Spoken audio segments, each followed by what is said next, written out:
नमस्ते बच्चों। आज इस वीडियो में हम क्लास 8 की किसले जो आपकी हिंदी की पुस्तक है उसका चौथा पार्ट बाल गोविंद भगत पढ़ेंगे। बाल गोविंद भगत ये किसी एक व्यक्ति हैं जिनका नाम है ये। उनके बारे में वो कैसे दिखते हैं और उनका चरित्र कैसा था, उनका स्वभाव कैसा था, सब कुछ इसमें दिया हुआ है।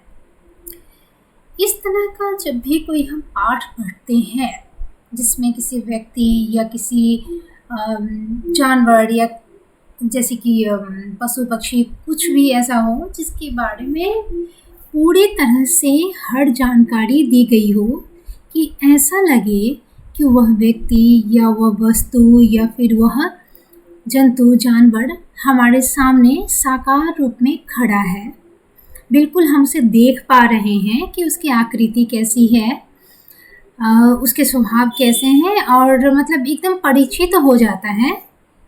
ऐसा महसूस हो कि हम उसे पूरी तरह से जानते हैं। तो इस तरह की रचना को हम कहते हैं रेखा चित्र। पहले के कुछ वीडियोज जो हैं उसमें मैंने रेखा चित्र की परिभाषा बताई होगी, मुझे याद है मैंने बताया था। तो ये देखिए रेखा चित्र है। रेखा चित्र का अर्थ है शब्दों के द्वारा रेखा खींचकर किसी का चित्र बनाना। जब हम किसी का चित्र बनाते हैं तो उसे हम यदि मोर का चित्र बनाए तो समझ जाते हैं कि ये मोर है। कोई पूछे कि क्या है ये बनाया है जो, तो हम कह सकते हैं कि हाँ ये आपने मोर बनाया है। ठीक ऐसे ही रेखा चित्र, शब्दों से चित्रकारी करने को रेखा चित्र कहते हैं। शब्दों से यहाँ पे बाल गोविंद भगत का पूरा रेखा चित्र आपकी आंखों के सामने चित्र जो है वो बन जाएगा। तो इस पाठ को जब पढ़ेंगे ये चीज़ें और स्पष्ट होंगी। इस पाठ के जो लेखक हैं, जिन्होंने इसे लिखा है, जिन्होंने इसकी रचना की है, रचा है, उनका नाम है राम वृक्ष बेनीपुरी। राम वृक्ष बेनीपुरी ये एक लेखक हैं। इनको हम मूलतः एक निबंधकार के रूप में जानते हैं। निबंधकार या फिर आप कह सकते हैं जो लेख लिखते हैं, लेखक तो हैं ही, निबंध ज़्यादातर लिखते हैं, यानी ये कहानियाँ उतनी नहीं लिखते, नाटक नहीं लिखते, निबंध ज़्यादा लिखते हैं। तो ये तो उनका रेखा चित्र है। ये उनकी तस्वीर मैं चाहूँगी आपको एक बार दिखा देने की। ये देखिए, ताकि हमारे जो लेखक हैं आपके पाठ्य पुस्तक में जो लेखक वगैरह हैं, कवि हैं, उनके चेहरे से भी आप परिचित रहें। ये देखिए अम्बेडकर की तरह, बाबा भीमराव अम्बेडकर की तरह देखने में लग रहे हैं, लेकिन ये अम्बेडकर जी नहीं हैं, ये रामवृक्ष बेनीपुरी हैं।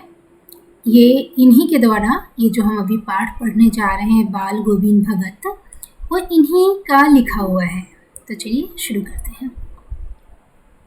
पहले मैं इसे पढ़ लूँगी और समझाते भी जाऊँगी। तो चलिए। राम वृक्ष बेनीपुरी रचित यानी उनके द्वारा लिखा गया, उनके द्वारा रचा गया रेखा चित्र बाल गोविंद भगत धर्म के इस मर्म का उद्घाटन करता है कि ये धर्म के मर्म को उद्घाटित करता है। ये जो चैप्टर है, जो ये पाठ आप पढ़ने जा रहे हैं, ये धर्म के एक विशेष अर्थ को आपको यहाँ बताएगा। अभी तक हम यदि आपसे पूछें कि धर्म कितने हैं, कुछ धर्म के नाम बताओ, तो जाहिर सी बात है आप बताना शुरू करोगे कि हिंदू धर्म है, मुस्लिम धर्म है, क्रिश्चियन है, जैन है, बौद्ध है। तो लेकिन सही में एक ही धर्म है, वो है इंसानियत का धर्म। बाकी जो भी चीज़ें हैं वो अलग अलग धर्म को मानने के लिए जो हम बाह्य आडंबर करते हैं, कर्म कांड करते हैं,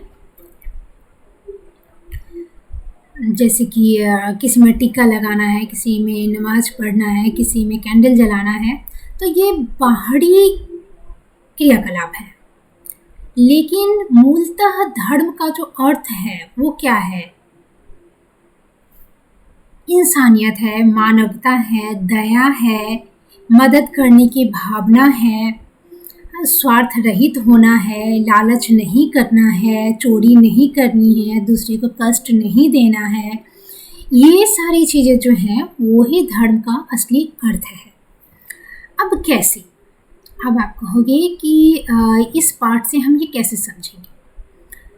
तो इस पाठ को जब हम पढ़ेंगे, मैं थोड़ा सा आपको बता दूं कि बाल गोविंद भगत कोई बहुत बड़े इंसान नहीं थे, बहुत पैसे वाले नहीं थे, और ना ही ये बहुत पढ़े लिखे थे, और तो ना ही ये किसी संप्रदाय में दीक्षित कोई सन्यासी थे, ना ही ये किसी मंदिर के पुजारी थे।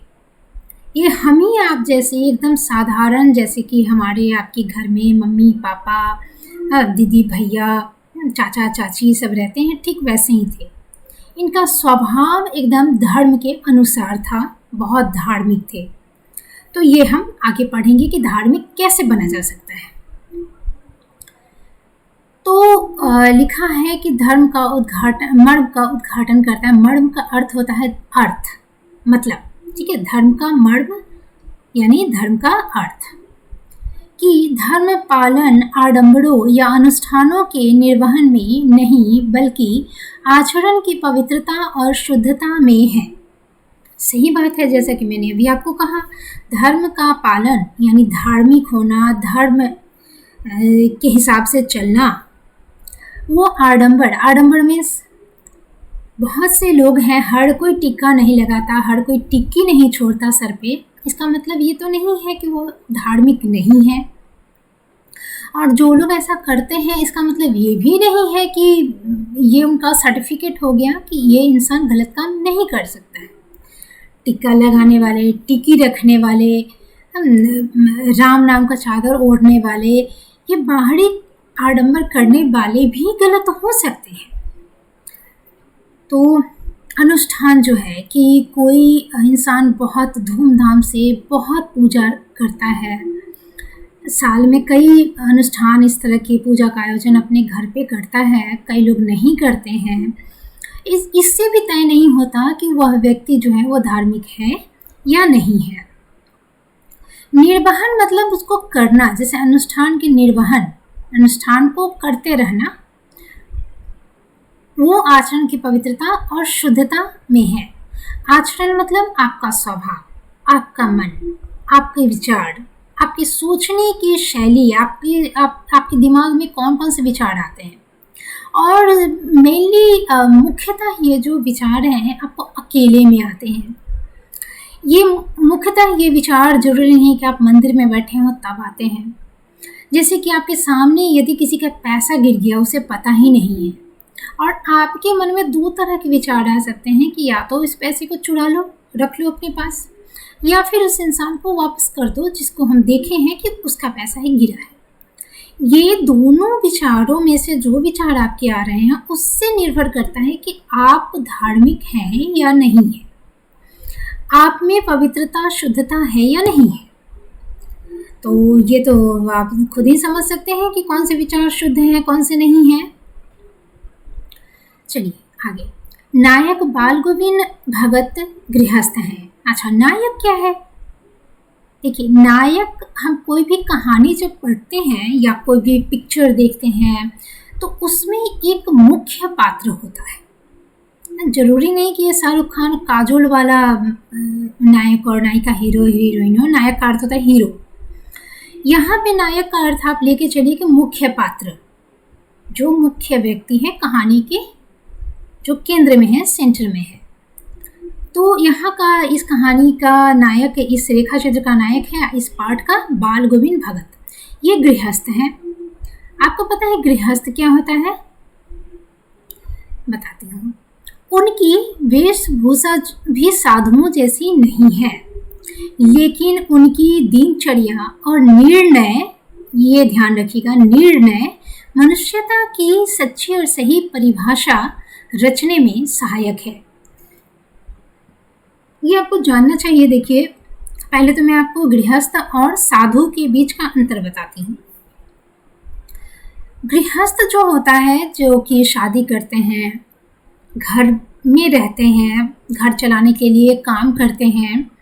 जो महिलाएं होती हैं वो घर का सारा संभालती हैं, बच्चे को, अतिथियों को, घर का सारा व्यवस्थित करके रखती हैं, खाना पीना सब कुछ देखती हैं। तो ये हो गया कि जैसे आपके मम्मी पापा हैं तो गृहस्थ हैं।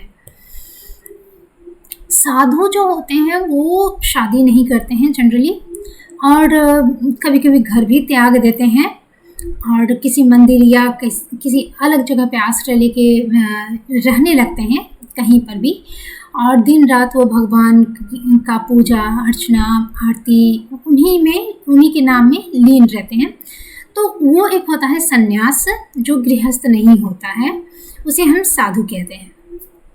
अच्छा, उनकी एक विशेष साधु की जो ड्रेस होती है, जो उनका जो लिबास होता है, वो अलग तरह का रहता है। हम आपके पापा की तरह शर्ट पैंट वो पहनकर नहीं चलेंगे, कोट पैंट नहीं पहनेंगे, वो गेरुआ रंग का वस्त्र पहनेंगे। उनकी वेशभूषा जानते ही हैं कि कैसी रहती होगी। कुर्ता रहता है, तो कभी लुंगी टाइप का रहता है या धोती रहता है, इस तरह की। तो बाल गोविंद भगत जो है गृहस्थ हैं और गेरुआ रंग का वस्त्र पहनेंगे, ऐसा कुछ नहीं था। राम नामी चादर ओढ़ेंगे, ऐसा भी कुछ नहीं था। तो एकदम गृहस्थ थे, जैसे कि किसान लोग रहते हैं उस तरह से। लेकिन उनकी दिनचर्या और निर्णय, दिनचर्या मतलब जो दिन भर में वो सुबह से उठकर रात के सोने तक जो काम करते थे, उसकी बात कही गई है।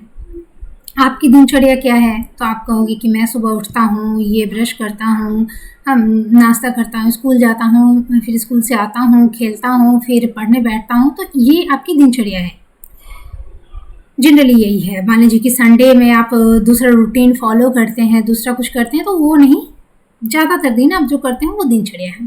तो इनकी दिनचर्या क्या थी? सुबह में उठना है, सुबह से लेकर उठने से लेकर रात को सोने तक इनका दिन कैसे जा रहा है वो दिनचर्या कहलाता है। अच्छा, निर्णय इंसान का ये बहुत महत्वपूर्ण है, इंसान के लिए, सबके लिए। निर्णय कैसे लिया जाए किसी कठिन परिस्थिति में? जब आपको, जैसे कि मैंने अभी पैसे गिरने की बात कही, तो ये आसान है कि हाँ चलो, हाँ पैसा दे दिया तो ये पवित्र है, मन शुद्ध है, चोर नहीं है, और यदि रख लिया तो ठीक है, चोरी है, मन में गंदगी है। तो लेकिन कई बार ऐसी भी चीज़ें आती है जब हम इतनी आसानी से हम निर्णय नहीं ले पाते, क्योंकि इससे पहले इस तरह की समस्या दूसरों के साथ कभी हुई नहीं रहती है। और बहुत से लोग जो हैं वो अपनी ज़िंदगी के फैसले दूसरे जो ले चुके होते हैं या जो समाज में लेता आ रहा है, वही हम उसी को मानते चलते हैं। खुद से हमारे ये दिमाग में बहुत कम आता है, बहुत कम लोगों के आता है कि जो चलते आ रहा है वो आज भी मानना सही है या नहीं है। तो दहेज प्रथा या प्रथा प्रथा कहिए या फिर बलि का कहिए, जो दुर्गा माँ के दुर्गा पूजा में जो बलि दिया जाता है बकरे का, वो भी तमाम चीज़ें जिस पे हमें खुद सोचने की ज़रूरत पड़ती है। निर्णय मनुष्यता की सच्ची और सही परिभाषा रचने में सहायक है। उसमें आप क्या निर्णय लेते हैं, किस हिसाब से सोच पाते हैं, और जो सोचते हैं वो दूसरों को कैसे समझाते हैं कि हमने ये इस तरह से सोचा, वो सही है कि नहीं। दूसरों को जो आप खुद पता हो कि हाँ मैंने सही निर्णय लिया। तो ये जो चीज़ है, निर्णय क्षमता जो इंसान की है, ये बहुत इम्पॉर्टेंट है। जैसे कि होता है कि कौवा कान लेकर गया, हम कौवा के पीछे दौड़ने लगे कान न देखकर, तो ऐसे बहुत लोग होते हैं जो बहकावे में आ जाते हैं, उनको बहुत जल्दी बहलाया फुसलाया जा सकता है, लेकिन एक समझदार व्यक्ति को इतनी आसानी से नहीं बहलाया जा सकता। तो ये कैसे समझदार बनता है इंसान? ये उसे खुद समझना होता है कि मैं किसकी बात मानूं न मानूं, कौन सी चीज़ मानूं न मानूं, कौन सा काम करूं कौन सा काम न करूं। तो ये चीज़ उनमें थी, किसमें? बाल गोविंद भगत। इस पाठ के माध्यम से आप एक नई गद्य विधा, रेखा चित्र की विशेषताओं और रूप से भी परिचित होंगे। ये मैंने आपको पहले ही बता दिया है। अच्छा, एक नई गद्य विधा, ये जो है गद्य की कई विधाएं होती हैं, जैसे ये रेखा चित्र है, कहानी भी गद्य की विधा है, चिट्ठी लिखना भी गद्य की विधा है, अखबार भी गद्य की विधा है, नाटक भी गद्य की विधा है। तो ये मैंने पहले की जो वीडियोस हैं उसमें बना रखे हैं, आप जरूर देखिए तो समझ में आ जाएगा। चलिए पाठ शुरू करते हैं।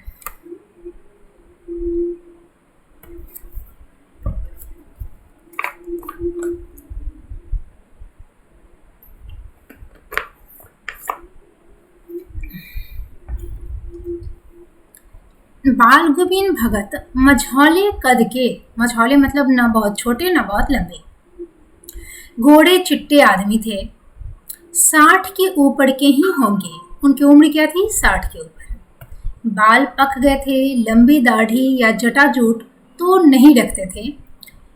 जैसा कि कहा गया साधुओं जैसा वो नहीं दिखते थे, बिल्कुल जैसे चाचा नाना जो किसान हैं उस तरह के ही रहते थे। किंतु हमेशा उनका चेहरा सफ़ेद बालों से ही जगमग किए रहता। बालों को, वो केस जो सफ़ेद हो गए थे उसे कभी रंगते नहीं थे, तो सफ़ेद बाल जगमग करते रहते थे, ज़्यादा चमकते थे। कपड़े बिल्कुल कम पहनते, कमर में एक लंगोटी मात्र और सिर में कबीर पंथियों की सी कनफटी टोपी। अच्छा, ये कनफटी टोपी जो है ये एक विशेष प्रकार की टोपी होती है। ये कबीर पंथी, कबीर जो थे एक साधु थे और वे बहुत तार्किक थे, बहुत ज़्यादा तार्किक। तार्किक मतलब बिना, ये देखो ये कनफटी टोपी है, ये देखो ये कान ढका हुआ है, ये यहाँ तक रहता है पूरा गले तक ऐसे।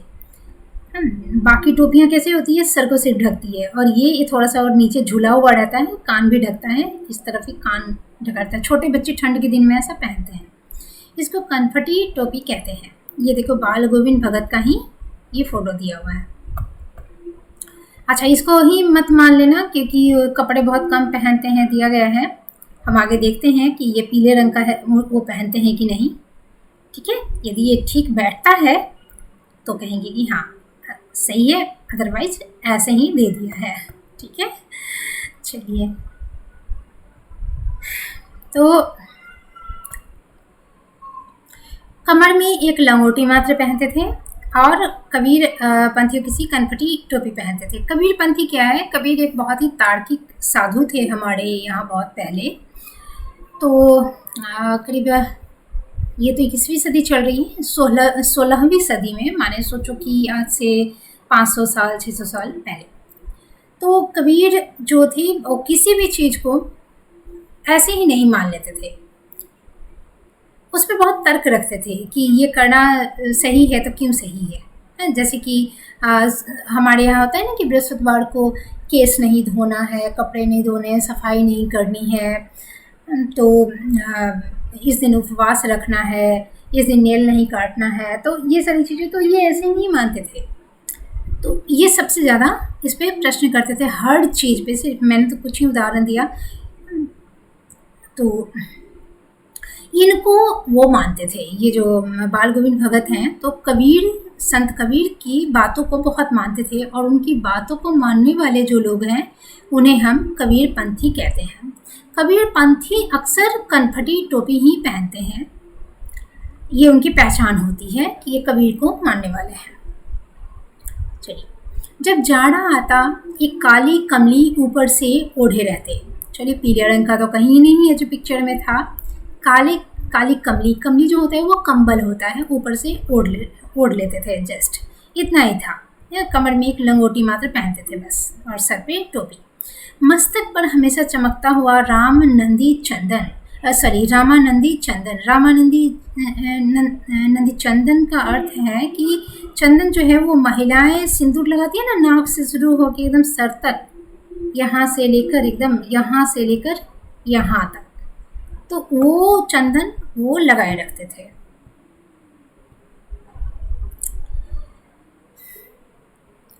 ऑर्थोगोनिक, गले में तुलसी की जड़ों की एक बेडौल माला पहने रहते थे, तुलसी की माला पहनते थे, समझ सकते हो। तो कि मीट मछली ये सब ये नहीं खाते थे, वैष्णव थे। ऊपर की तस्वीर से यह नहीं माना जाए कि बाल गोविंद भगत साधु थे। वे साधु नहीं थे, क्योंकि जैसा कि मैंने आपको बताया, साधु जो हैं वो घर द्वार छोड़ के रहते हैं, कहीं मंदिर उंदिर में डेरा डाल के रहते हैं, लेकिन ये ऐसे नहीं थे। नहीं, बिल्कुल गृहस्थ। उनकी गृहिणी की तो मुझे याद नहीं, गृहिणी मतलब उनकी पत्नी की नहीं याद है, क्योंकि वो उनका डेथ हो चुका है, स्वर्गवास हो चुका है। उनके बेटे और पतोहू को मैंने देखा था। पतोहू मतलब बहू, पुतोहू जिसको हम ठेठ भाषा में कहते हैं। थोड़ी खेती बाड़ी भी थी, एक अच्छा साफ सुथरा मकान भी था। चलिए, आसान है समझना कि इस तरह से वो गृहस्थ थे, बेटा बहू, थोड़ी खेती बाड़ी थी, उसी से काम चलता था। किंतु खेती बाड़ी करते, परिवार रखते भी बाल गोविंद भगत साधु थे, साधु की सब परिभाषाओं में खरे उतरने वाले। अच्छा, साधु जो सन्यासी हैं तो वो सारी चीज़ें इनमें जो साधुओं में होती है वो दिखती थी इनके आचरण में। वो पहले भी हम लोग चर्चा कर चुके हैं कि जितने भी गुण होते हैं साधुओं में, अवगुण से जैसे वो दूर रहते हैं, वो सारी चीज़ें में थी। कबीर को साहब मानते थे। देखो, साहब चीज को थोड़ा समझ लो। साहब का अर्थ होता है मालिक, स्वामी, परमेश्वर। अच्छा, परमेश्वर ना भी कहे तो मालिक कह सकते हैं, क्योंकि कबीर भगवान नहीं मानते थे, कबीर संत थे। तो इनको ये अपना जैसे गुरु कह लो या मार्गदर्शक कह लो, तो अपना साहब मानते थे, मालिक, स्वामी मानते थे। उन्हीं के गीतों को गाते, उन्हीं के आदेशों पर चलते। कबीर के लिखे हुए बहुत से दोहे हैं, वो गाते रहते थे, और उन्हीं के जो जिन बातों का उन्होंने मानने से मना किया था कबीर ने, उसको नहीं मानते थे। जिनको उन्होंने अपने तर्क के अनुसार ये मानने के लिए कहा था, उन्हीं को मानते थे। कभी झूठ नहीं बोलते, खड़ा व्यवहार रखते। खड़ा व्यवहार मतलब एकदम स्पष्ट व्यवहार रखते थे कि ना तो किसी की चापलूसी करनी है, ना तो किसी के चापलूसी में आना है, ना किसी से डरना है, ना किसी को डराना है, ना किसी से ज़्यादा मीठी बातें करनी है, ना किसी से कड़वा बोलना है। जो ज़रूरी है वैसा ही व्यवहार रखते थे। खड़ा कहते हैं ना कि ये 100% खरा है, ये सोना है, ये है, तो असली व्यवहार रखते थे। कोई भी उसमें नकल की कोई छाप नहीं थी, बिल्कुल जो जैसा वो व्यवहार करते थे। यदि किसी को डांट रहे हैं तो इसका मतलब नहीं कि नकली डांट रहे, किसी को प्यार कर रहे थे नहीं कि नकली प्यार कर रहे हैं। तो उनका मन और बाहर का जो व्यवहार था वो सब एक जैसा था। किसी से भी दो टूक बात करने में संकोच नहीं करते, न किसी से खामखा झगड़ा मोल लेते। देखो, किसी से भी वो दो टूक बात, यदि कोई भी है, कितना भी बड़ा है, कितना भी रशोकदार है, कितना भी पावरफुल है, लेकिन जब ज़रूरत पड़ती तो वो उसको एकदम सही बात कहते थे। डरने का नहीं है कि नहीं अरे इस इंसान को हम कैसे सही कह दें, कैसे जवाब दे दें। तो ज़रूरत पड़ती थी तो वो हर चीज़ कर देते थे। मान लीजिए कि बहुत पैसे वाला इंसान है और वो किसी के बारे में गलत कह रहा है कि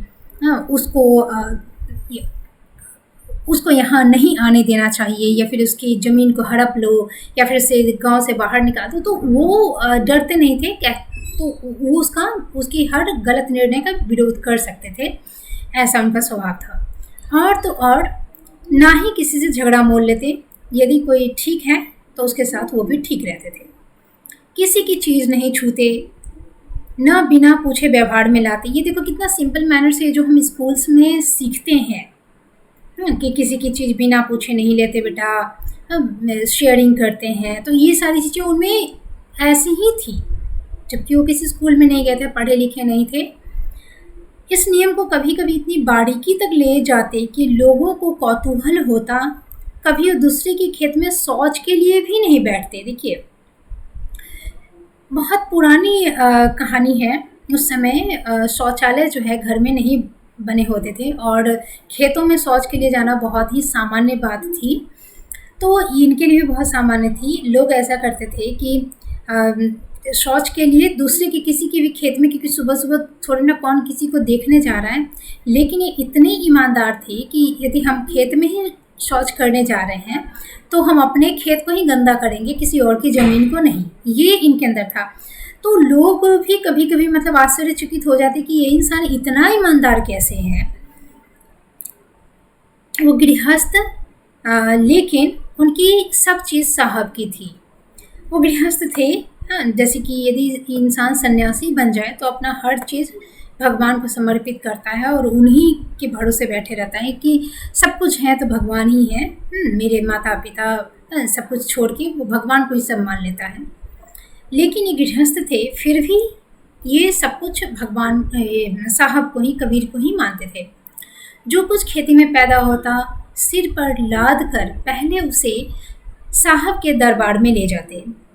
साहब के दरबार यानी एक मठ था। आप ये गाँव में देखे होंगे कि मठ होता है, तो वहाँ पे कोई रहता है जो उसको देखभाल करता है, उस मठ की पूरी व्यवस्था करता है।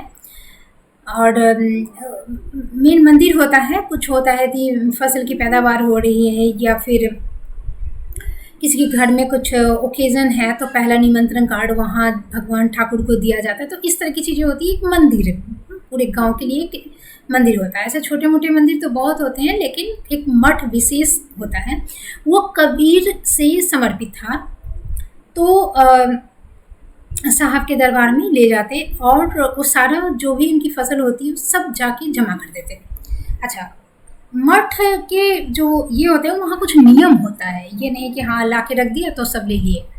उनके घर से 4 कोस दूर पर था और वे सारा लाद कर, सर पे लाद कर, सिर पर लाद कर फसल ले जाकर हम दरबार में रख देते। एक कबीरपंथी मठ से मतलब वह दरबार में भेंट रूप में रख लिया जाता और प्रसाद रूप में जो उन्हें मिलता उसे घर लाते और उसी से गुजर चलाते। तो सारा कुछ ले जाते और वो जब मंदिर में चढ़ाने जाते तो इनको प्रसाद के रूप में रिटर्न भी दिया जाता था। देखो ऐसा होता है कि जैसे ये कहो कि दान करना जो होता है, ठीक है, तो जितनी भी इनकी फसल होती थी सब वो दान कर देते थे मंदिर में। और मंदिर के भी जो पुजारी थे, जो मंदिर के मठाधीश थे, सॉरी मठ के, तो वो उनको प्रसाद के रूप में जैसे इतना दे देते थे कि घर इनका चल जाए। तो ईमानदारी दोनों ही तरफ थी। और चूँकि ये मठ है, भगवान का जगह है, तो ये होता था। और यदि मंदिर में ये लोग नहीं चढ़ावा चढ़ाएंगे तो फिर उसको कोई उसकी व्यवस्था कैसे होगी। जो पुजारी या पंडित उसकी देखभाल करते हैं उनका कैसे गुजारा चलेगा, क्योंकि वो तो उसी पे निर्भर हैं, देखभाल करते हैं और उसी से अपना घर चलाते हैं। तो ऐसे सब लोग करते थे। लेकिन बाल गोविंद क्या करते थे, सारा का सारा ही ले जाते थे। और मठाधीश भी, जो मठ के प्रमुख थे, वो भी उन्हें प्रसाद के रूप में इतना दे देते कि उसी से उनका घर चल जाता था। 3 प्राणी थे, इनका बेटा, बहू और ये खुद।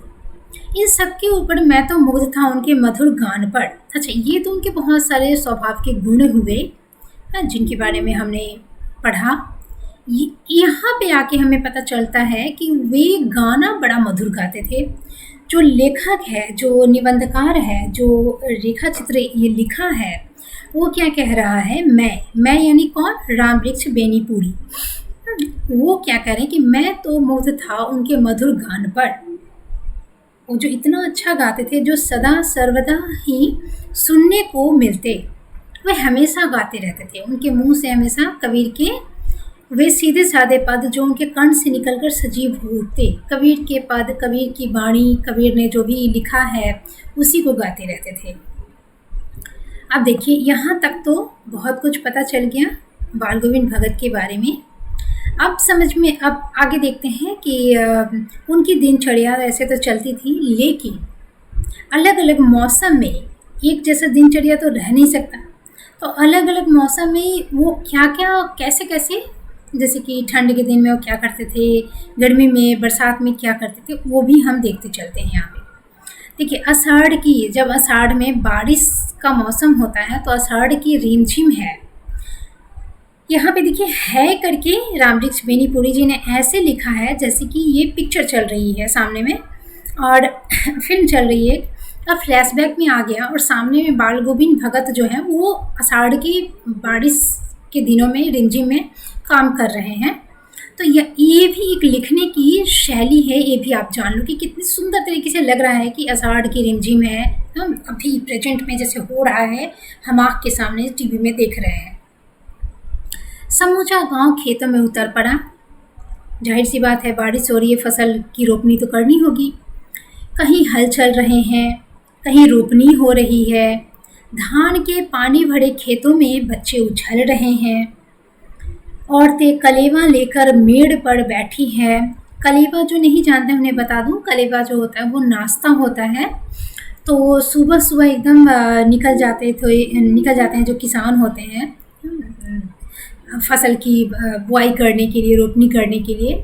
और महिलाएं जो होती है घर पे नाश्ता वास्ता तैयार करके एक समय पे जब तैयार हो जाता है तो लेकर और मेड़ यानी खेत का जो किनारा होता है ना उसके पास बैठी रहती हैं कि सुबह से काम कर रहे जो किसान हैं वो आकर वहाँ नाश्ता कर लें। फिर नाश्ता वास्ता करके वो काम पे लग जाते हैं, महिलाएं लौट आती हैं।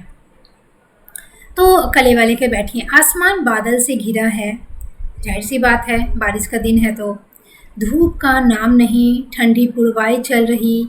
ऐसे ही समय आपके कानों में एक स्वर तरंग झंकार सी कर उठी, अचानक सी गूंजने लगी और इतना मधुर वो गाते थे कि वो शोर हल्ला नहीं लगता था, बहुत अच्छा लगता था। यह क्या है, यह कौन है? ये कौतूहल होता था जब अचानक आप शांति से बैठे हो और कुछ ऐसा हल्ला होने लगे जो आपको बुरा लगे कानों को, ऐसा नहीं था। ये सारे लोग काम करते थे, इसी बीच में जब वो गाना शुरू करते तो ऐसा लगता कि किसी ने मधुर स्वर तरंग की झनकार सी बजाती है, एक म्यूज़िक सा जैसे कोई चला दिया है। तो ये प्रथम चैप्टर ही इसे थोड़ा समझाना पड़ा और हम आगे भी कंटिन्यू करेंगे अलग अलग छोटे छोटे वीडियोस में, क्योंकि एक वीडियो लंबा हो जाने पे थोड़ी दिक्कत हो जाती है। तो आज इस वीडियो में इतना ही रहने दे रहे हैं। मैं जल्दी ही इसको नेक्स्ट वीडियो में पूरा करती हूँ।